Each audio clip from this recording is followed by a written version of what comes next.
We've all been there. You're setting up your brand new EcoFLow 220 watt solar panel. You've got everything hooked up and ready to go. But then, you look at your solar panel input and you find that you're not hitting the number advertised in the user manual. What the f***? Is EcoFLow scamming me?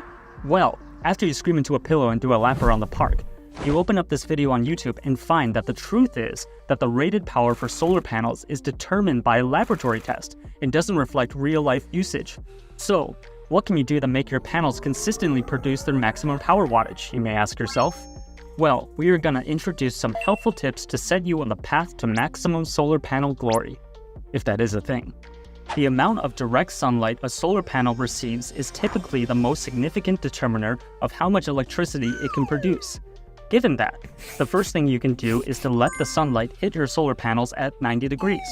Of course, there is no way we can change the direction of the sunlight during the day, but you can easily change the orientation and tilt of your EcoFLow solar panels with the case or the metal stand.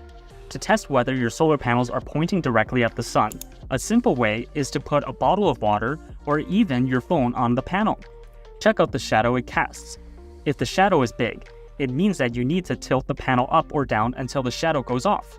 Or, you can get a solar angle guide via the link in the description, which will help you set the right angle easily.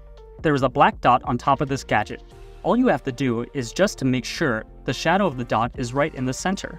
Also, it is suggested to let your panels enjoy a thorough sun bath from 11 AM to 2 PM, as solar radiation around noon is usually the strongest. The second tip to make the best of solar energy is to use reflectors. When you set up your EcoFLow bifacial solar panel in an open space, you can set reflectors such as an emergency blanket, reflective foil, or sun reflectors at the back of the panel to improve the consumption of solar rays. The output of the backside can be increased by 5 to 25% depending on the surface. For example, with a 220 watt primary side and a 155 watt side on the back, you can capture around 14.83% more solar energy in the snow.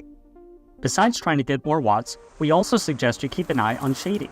Be sure to clean your solar panels regularly to keep them working efficiently. Dirt, leaves, snow, and shadows from nearby trees or structures can block sunlight from the panels. This issue also goes for partial shading. If one part of the panel is in the shade, the rest of the panel's output will suffer as well. It's exactly the same as your holiday lights. When you remove one bulb, the rest of the lights also go out.